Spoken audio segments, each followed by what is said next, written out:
aí, depois você edita, né? Ah, cara, não edito direito, não. Estamos aqui com o Eduardo Aguilar, no centro de São Paulo. Tudo bem, Edu? Como que você tá? Tudo bem, estou bem, gosto muito do centro, estou feliz morando aqui nessa região e já tem um bom tempo que eu moro no centro, antes daqui morava ali no Bexiga e isso me satisfaz, porque eu estou perto de tudo, transporte fácil, vou no Marabá ainda, que é um cinema que me mata as Ah, é? saudades da época quando tinha a Cinelândia aqui na região central. E você cresceu na Moca, né? Na Zona Leste. Quais cinemas você frequentava lá? Ou você já frequentava os cinemas do centro?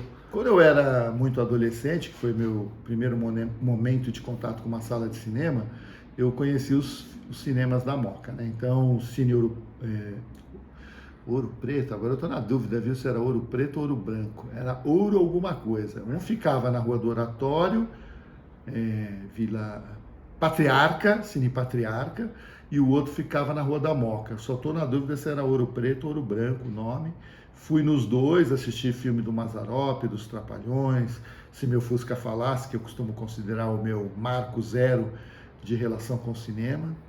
Então foi na Moca e depois, conforme eu fui crescendo, 15, 16 anos, trabalhando de office boy, andando pelas ruas do centro, eu fui descobrindo as demais salas de cinema e fui correndo atrás de ver os filmes que estavam sendo exibidos. E como você passa, acho que aí você já morava ainda na Moca, morava em todo lugar, quando que você passa vamos dizer assim, de um garoto, de um jovem que gostava de cinema, a pensar em trilhar uma carreira no cinema, aí quando você se aproxima da boca, como que foi isso? Então, ali por volta de 16, 17 anos, eu já estava entrando numa fase de sair da sala de cinema em si, buscar também cineclube, esse tipo de coisa. Já estava virando um cinéfilo, né? Eu misturava o meu interesse pelo cinema em si, mas também por um cinema diferenciado, que não fosse só o cinema tradicional das salas de cinema. Então, por exemplo, fui no Cine Biju assistir o Fantasma do Paraíso do Brian De Palma. Esse filme eu devo ter visto umas 7, 8 vezes. Eu assistia, queria continuar. Naquela época não tinha essa coisa deles expulsarem a gente da sala, você podia ficar 2 sessões. Eu via 2 em seguida, depois voltava no outro dia. E eu ficava matutando sobre o filme, que eu achei muito inventivo. E falava, caramba, meu cinema é tão fascinante, é mais do que contar uma história. Foi nesse momento que eu tive essa percepção de que cinema poderia ir além do que narrar uma boa história. Ele poderia, a forma, a linguagem do cinema, ela permitia dar passos que nem me ocorriam até então. Que falou, nossa, a câmera pira, os ângulos, os enquadramentos, a fotografia, as opções de narrativa, era tudo muito delirante naquele filme. E aí eu pensei, eu poderia fazer parte disso, né? Isso me interessa, quero fazer isso. Mas a minha família, classe média baixa, eles viam o cinema como algo muito incerto, algo que não dava uma renda mensal, que não dava estabilidade. Era muito essa visão. Então, na época, tinha o Colégio Camagaranha, que eu já fazia, um técnico lá, e todo mundo via que aquele era o caminho para quem tinha a origem que a minha família tinha. Então, faça um técnico, um curso de administração, contabilidade, algo que te permita trabalhar no escritório, mas eu repeti um dos anos, porque eu estava de bode com aquilo, reprovei em economia, e o ano que eu tinha que fazer, o que eu tinha ficado para trás, né, que era o segundo ano meu Deus, como é que chama o intermediário lá? O, Antes da faculdade, me fugiu. Colegial?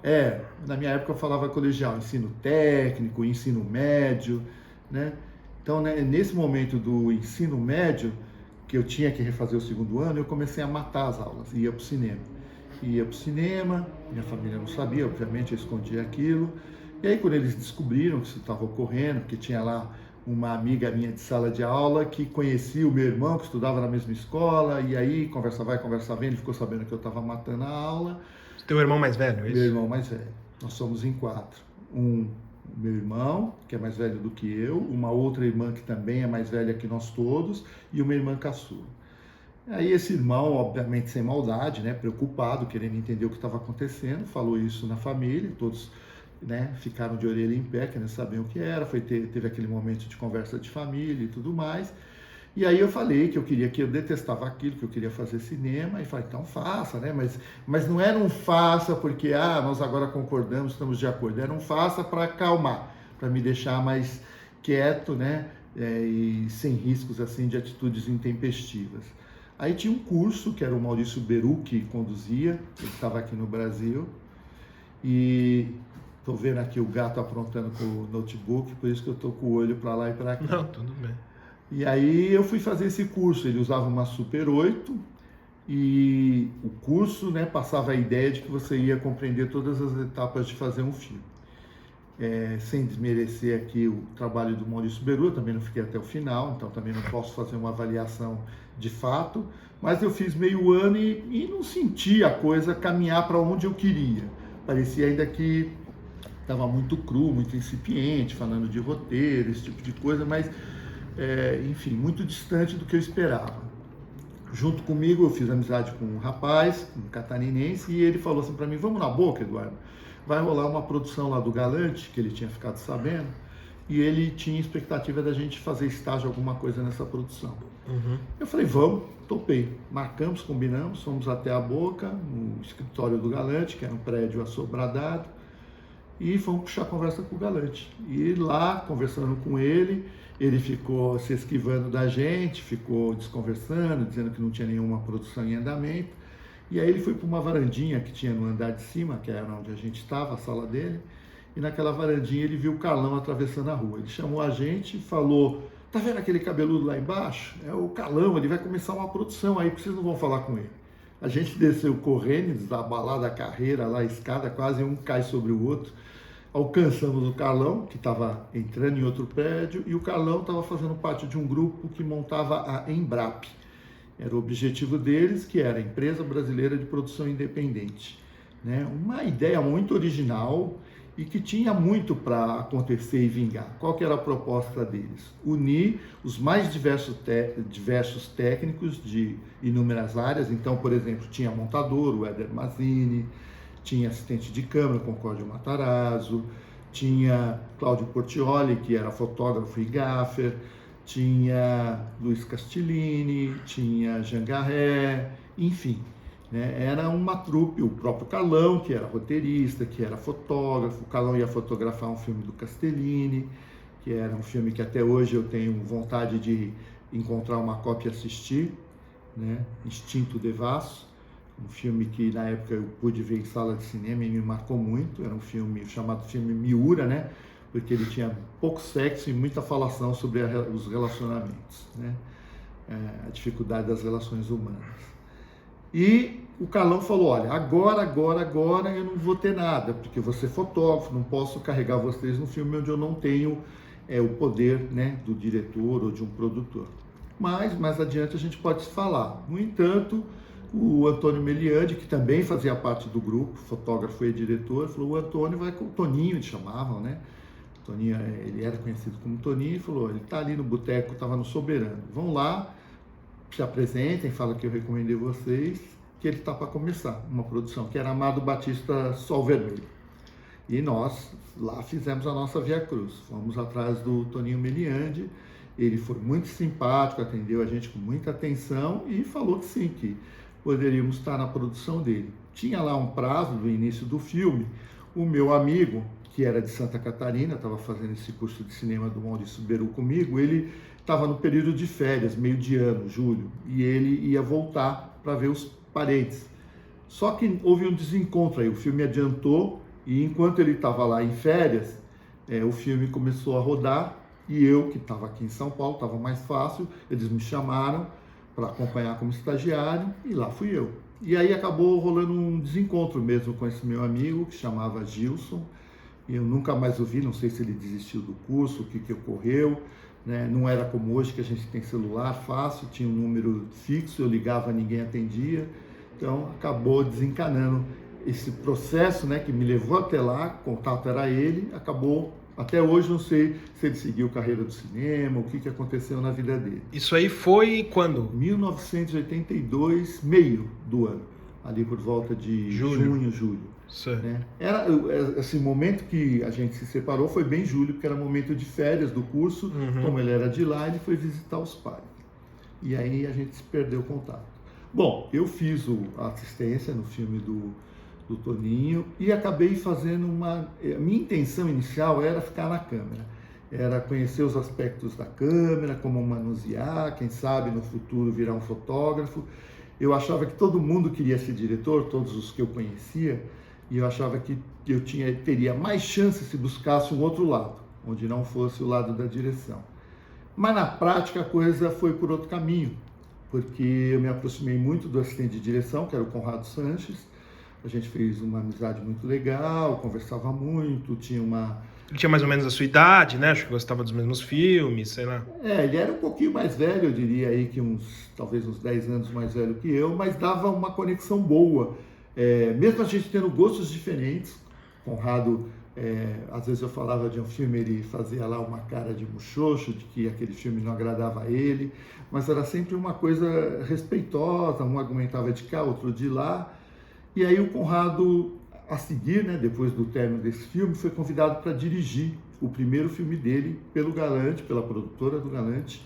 O Galante fez o convite e o Conrado me chamou para ser... Naquela época era muito comum você ser assistente continuista. As produções eram baratas, baixíssimo orçamento. Cabia numa Kombi a equipe, né? Cabia numa Kombi, exatamente. Mas você trabalhou no Sol Vermelho, aí você fez o Tchau Amor antes do Menino? Tá. Tem aí no meio do processo... porque enquanto eu fazia como estagiário Sol Vermelho, em paralelo o Toninho Meliante estava rodando um episódio que fazia parte de um longa, que era As Viúvas Eróticas. Então, quando ele interrompia lá 1 ou 2 diárias na produção do longa do Sol Vermelho, ele ia fazer As Viúvas Eróticas e eu ia junto. Então eu fiz esses 2 estágios. E aí, quando terminou esses 2 estágios, teve uma oportunidade de também ficar 4 ou 5 dias em Tchau Amor, que era uma produção, eu acho que era da Embrap, agora eu estou meio na dúvida. É da Embrap. É da Embrap, né? Do Gianco, Fagundes. Exatamente, que era, digamos assim, talvez a produção mais luxuosa daquele grupo de filmes que eles estavam fazendo, sim, até pela presença do Antônio Fagundes, que era um ator de televisão. Ele fez muitos filmes na boca do lixo, mas ele já tinha dado um passo maior na carreira dele e era, digamos, um ator mais caro para se contratar. Você tinha também a Angelina Muniz, o roteiro era do Inácio Araújo, que era um nome forte, né, um crítico de cinema importante e tudo mais. Né? Acompanhei esses 4, 5 dias, mas aí no meio do caminho veio o convite para atuar profissionalmente, né? Eu ia deixar de ser um estagiário, né? Me tornava um técnico, né? Isso para mim era muito importante naquele momento, né? Ter um registro em carteira, oficializar que eu tinha participado de um filme profissionalmente. Então eu aceitei o convite do Conrado, um pouco assustado, porque eu achava que ainda não tinha bagagem para atuar como assistente de direção, preferia começar, digamos, como um segundo, terceiro assistente, mas o filme não tinha isso, né? Ele não só não tinha segundo, terceiro assistente, como o assistente tinha que acumular a função de continuista, que era essa coisa do baixo orçamento. E o Conrado falou que ia me ajudar. E de fato ajudou mesmo, viu? Isso é importante dizer, porque eu não dei conta sozinho nesse primeiro filme de cumprir essas 2 funções. Hoje, quando eu lembro, eu percebo muito bem como o Conrado, que já tinha uma vivência muito grande como assistente, como ele foi me cobrindo, né, nesse aspecto e acabou me deixando muito mais na continuidade. Eu acho que fiz pouca coisa de assistente de direção e muito mais de continuista. O próprio Conrado, que era o diretor, ele ia cobrindo as lacunas necessárias para o lado de assistente de direção funcionar também, que é o aspecto organizacional de uma produção. E já tinha o título da Menina e o Estuprador? Já era assim ou não? Já. Desde o começo, o Galante tinha muito essa marca, pelo menos foi o que me disseram e eu não duvido. Ele surgiu com a ideia do cartaz. Então ele tinha em mente um cartaz, que era um cara negro e uma garota loira no colo desse cara negro, os 2 nus. Então essa imagem era que ia vender o filme, daí ele veio com o título, A Menina Estuprador, e claro, né, para quem nunca ouviu falar desse filme, não tem qualquer informação, não era um filme para trabalhar a questão do preconceito, era para subverter isso, né? Na verdade, o personagem negro, feito maravilhosamente bem pelo Zósimo Bubu, que fosse o filme que fosse, o filme poderia ou não ter um valor artístico mais importante, o Zósimo dava o seu melhor. E o Zósimo fez isso, ele fazia um chofer, E o filme trabalhava uma garota, filha de uma família rica, que tinha lá uns traumas mal resolvidos e ela tinha umas lembranças que perturbavam ela. E você, o espectador, era levado a supor que isso tinha alguma relação com o chofer negro, por conta do cartaz e tudo mais, o título do filme. Mas, na verdade, você ia descobrir que o chofer foi, digamos assim, o salvador dela. No decorrer da história, você ia perceber que ele é quem impediu que as coisas acontecessem, do estupro, etc. E tal. E talvez pudesse ter a seguinte leitura do filme, né? O preconceito introjetado na cabeça do público e da própria garota fazia ela enxergar no chofer negro a figura do responsável pelos traumas e pelo que aconteceu, mas não era. Ele era justamente quem impediu. O filme fez um razoável sucesso, ele entrou em seguida, naquela época funcionava assim, hoje em dia não sei mais a dinâmica das salas de cinema, mas você entrava, no caso do A Menina Estupradora, ela entrou para substituir ET no Marabá. ET fazia um sucesso gigantesco, né? Filas e filas enormes. Então você tinha que, no mínimo, fazer a metade da última semana do público de ET para você dobrar, ter uma segunda semana. E A Menina Estupradora conseguiu esse feito, que não era pouca coisa, porque era um sucesso retumbante, e ficar 2 semanas no Marabá praticamente meio que pagava a produção. Não foi só o Marabá, né? Teve outras salas. E depois o filme viajou também. Exatamente, o filme viajou pelo país, então foi um razoável sucesso de bilheteria do Galante, mais um, né? E já em seguida o Galante me chamou para ser a mesma função, assistente continuista do Alfredo Steinheim, num filme chamado Tensão e Desejo. Isso tudo em 82. Tudo que eu estou contando para você, por exemplo, menino... Quanto tempo demorou A Menina, por exemplo? Porque em pouco tempo você trabalhou em muitos filmes, né? A Menina Estupradora durou 3 semanas. 3 semanas. Foi uma loucura. E o filme do Alfredinho, se não me falha a memória, foram 4. Ou talvez 5. Posso estar cometendo um erro aí. Mas não mais que isso. Foi Mongaguá, né? Foi. E a gente passou o Natal lá, eu lembro bem disso. Para mim foi meio estranho, porque em que pese a paixão pelo cinema e sabia que era diferente, eu estava um pouco preso a esses valores da estabilidade que a minha família tanto valorizava. Então eu via meus irmãos, por exemplo, trabalhar e passar os feriados com a família, esse tipo de coisa, Natal e tal. E aí passei aquele feriado de Natal e Ano Novo em Mongaguá com a equipe de cinema. Lembro, inclusive, uma história peculiar. O Luizinho estava no filme, grande assistente de câmera. Ele era o fotógrafo em Tensão e Desejo, que o Alfredinho gostava muito dele. E eu lembro que teve uma decisão, São Paulo e Corinthians, final de 82, nós estamos falando. E eu sou São Paulino, e eu lembro que ficaram me enchendo, que eu estava numa figura de assistente de direção, para interromper a filmagem na hora do jogo, que ia ser transmitido na TV. Depois de muito vai e vem, tomamos a decisão de interromper a filmagem, e o São Paulo perdeu aquela decisão para o Corinthians. Eu fiquei muito irritado, a equipe sabia que eu era São Paulina, ficou todo mundo enchendo meu saco, e eu fui meio ditatorial. Falei, vamos voltar para o trabalho, tem que continuar o filme, a gente já ficou muito tempo parado, e não deixei o pessoal ficar zoando muito comigo, com a desculpa de que precisava retomar o trabalho da filmagem, né? Então essa foi uma história peculiar que aconteceu lá em Mongaguá durante as filmagens de Tensão e Desejo. Como que era o Alfredo no set? Não sei. Ele já era uma pessoa mais experiente que o Conrado, mas ele era um diretor, não sei, mais engessado, mais, vamos dizer assim, acadêmico, não sei. Que você presenciou ali? Olha, na minha maneira de enxergar o cinema, o Alfredo era mais acadêmico. Ele fazia, digamos, a narrativa mais tradicional, né? O plano de cobertura, plano e contraplano, aquela linguagem que garante que o filme fique bem contado, mas não traz, no meu ponto de vista, nenhum toque especial, né? Algo que a gente possa dizer, enxergar como uma marca do diretor, né? Uma característica de movimentar a câmera, ou mesmo um enquadramento diferenciado. Ela é o que garante, você coloca a câmera num plano mais aberto, filma determinado trecho do roteiro e depois você faz as coberturas, que são planos de cada um dos personagens, se tiver mais de 2, os demais personagens presentes, e você faz também aquilo que a gente chama, né, de plano do cachorro, que foi John Ford que inventou essa terminologia, quando ele fazia faroestes. Então ele dizia que em filmes com caravana tinha que ser sempre um cachorro amarrado na última carroça. Você mostrava o cachorro, o público ficava ciente que o cachorro estava junto, e conforme a caravana estava avançando e coisa e tal, em algum momento, que nem aqui eu estou com um gato, o gato poderia ser o plano do gato no nosso filme. O que você faz? Você mostra, deu um erro de continuidade, a narrativa ficou truncada, você faz um uau-uau ou um miau, se for o gato, entra na pista sonora, aí você dá um planinho daquele cachorro que está lá no fim da caravana, e com isso você justificou entrecortar aquela cena que estava mal resolvida, que não estava funcionando. Então tem um plano de alguma coisa, se duas pessoas estiverem jantando, tem um plano, por exemplo, da bebida, uma pega o copo, a taça, leva na boca. Esse tipo de plano, olha para um relógio que está no pulso, olha pela janela.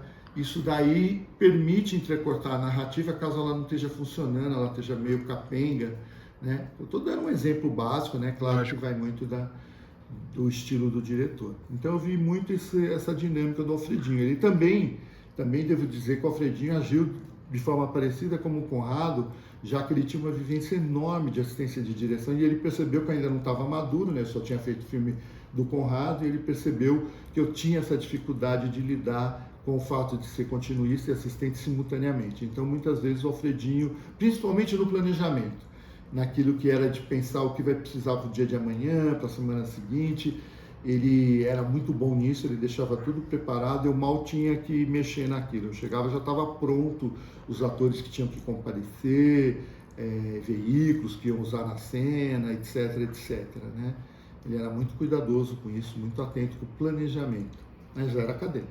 E o entrosamento dele com a Sandra Graff foi bom, né? Ele trabalhou com a Sandra várias vezes. Sim, o entrosamento dele com os atores, de modo geral, era muito bom. Com a Sandra percebia que ele tinha um respeito, uma grande admiração por ela como atriz, né? Uma mulher, naquela época, lindíssima, né?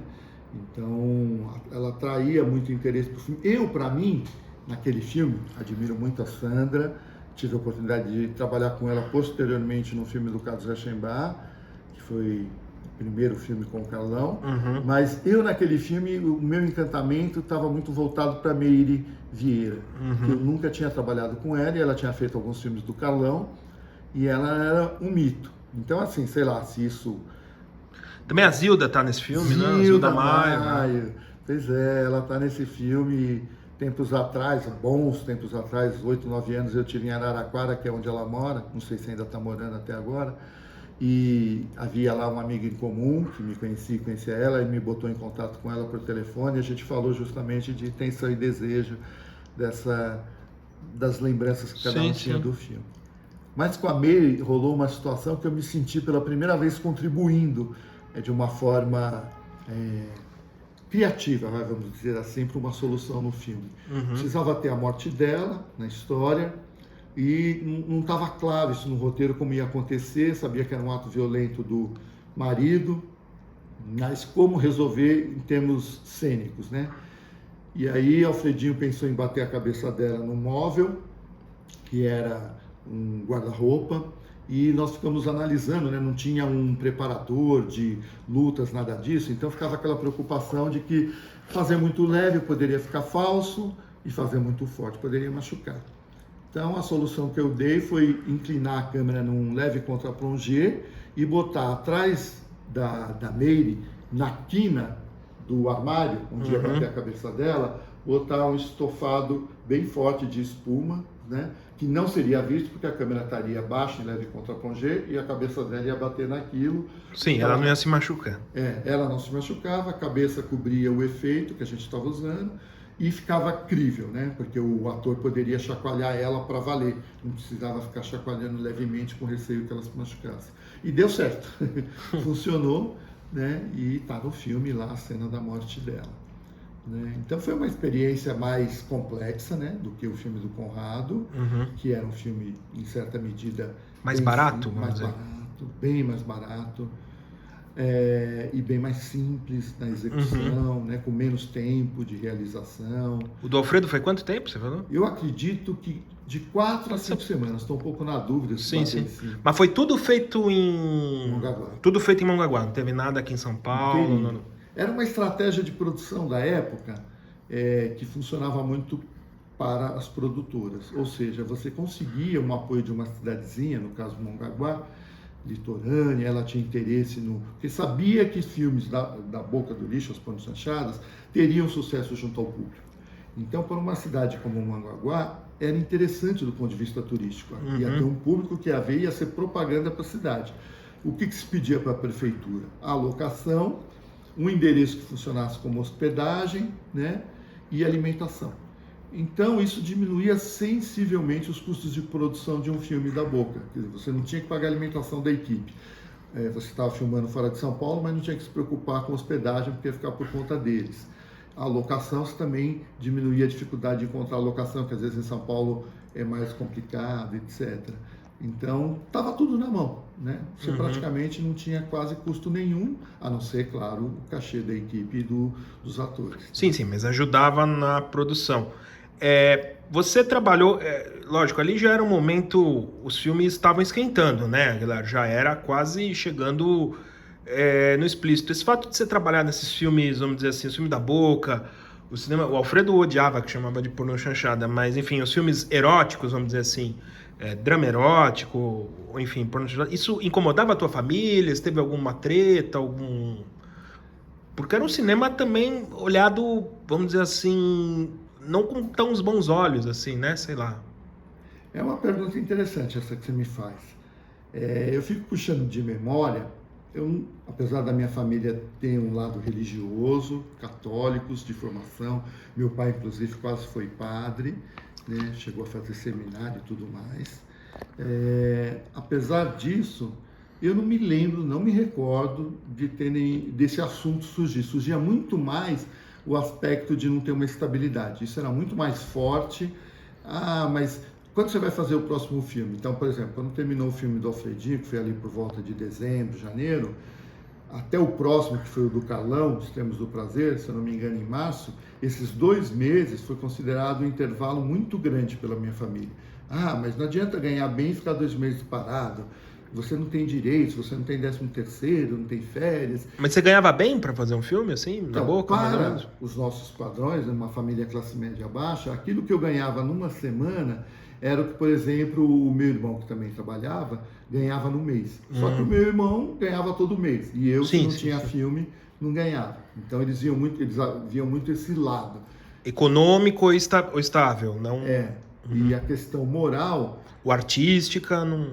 Eles entendiam que aquilo era vamos dizer, um sonho, um devaneio, que não ia dar em nada, né? Esse negócio de ser artista, né? No Brasil e tudo mais. Tinha essa visão. Mas a questão do aspecto sexual do filme, erotismo e tudo mais, eu confesso que eu não me recordo de... Opa... Agora eu baguncei o seu enquadramento. Eu não me recordo disso ter gerado... Alguma discussão, algum atrito? Sei. Agora, quando veio o explícito, que um pouco... já era ali, né? Já estava ali, estava na fronteira. Coisas Eróticas é 82. Tanto que o filme do Conrado, ele tem uma cena de explícito. Sim. Essa cena de explícito no filme do Conrado caiu na montagem, mas a gente fez. E a sugestão do produtor, o Galante, para que fosse feita, é porque ele já estava querendo pegar essa carona no Coisas Eróticas. Eu não me recordo agora, historicamente, se depois do sucesso do Coisas Eróticas já houve uma liberação geral, houve alguma retração, mas a cena, no caso do menino estuprador, ela não ficou boa, porque como a coisa estava engatinhando ainda, a verdade concreta é que o rapaz não obteve uma ereção, né? Era um papel secundário, né? É importante falar isso, porque senão o pessoal já vai voltar às baterias pensando no elenco principal do filme. Eram coadjuvantes, né, que tinham um papel secundário, e o rapaz ele não conseguiu ter a ereção, ficou botando culpa na menina, foi um negócio muito tosco ali, dizendo que a menina não se empenhou.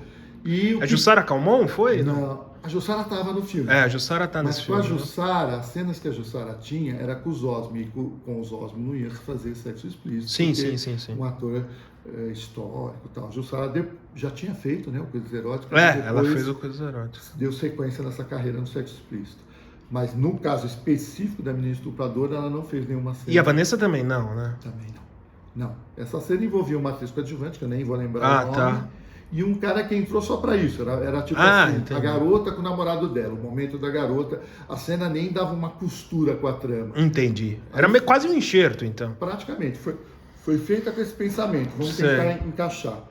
Como o rapaz não tinha ereção, o que fizeram? Jogou Eles filmaram tudo no contraluz e tentaram, era sexo oral, a maior parte da cena, tentaram com a justificativa de que a menina, né, que estava praticando sexo oral, tentaram esconder a ausência da ereção. Mas ficou ruim, né, ficou muito ruim, e aí cortou na montagem, né.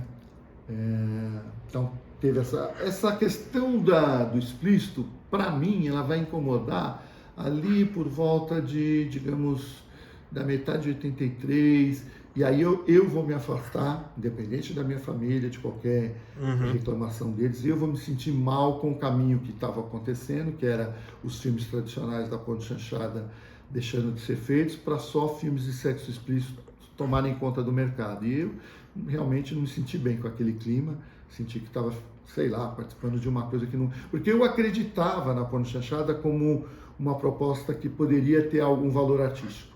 Dependendo... Como cinema popular, você vai dizer, como formação de público. Isso, e que poderia subverter, por exemplo, o Carlos Rachembá, Jean Garret, o Cury, Fauzi Mansur, Castellini, eram diretores, John Du, que poderiam fazer algo diferente. E se eu conseguisse participar... Com estilo, pelo menos, né? E você pensava em dirigir lá. Não, e digo assim, eu estando num filme como Extremos do Prazer, por exemplo, tenho orgulho de ter feito esse filme. É um filme que usa o erotismo, né? Mas eu não me envergonho em nada de ter participado disso, porque ele tem muito o que dizer. Que eu não tenho muitos exemplos, né? Depois, o próximo filme que eu vou fazer depois de Extremos do Prazer, ele já sai desse... que é Anjos da Rabalde, ele já sai desse escopo do erotismo. Mas tem uma coisinha de erotismo ali com a Nicole Puzzi. Sim. Mas não, é muito... É bem pouco, insignificante. Não é a Nicole no Extremos. A Nicole tá no Anjos, né? No Anjos, isso mesmo. Mas voltando, fala um pouco da Embrap. Todos os filmes da Embrap foram fracassos quase, né? Eu vou pedir um pequeno intervalo para pegar uma água. Tá bom. Acabou a caceta aqui. Vamos falar, hein?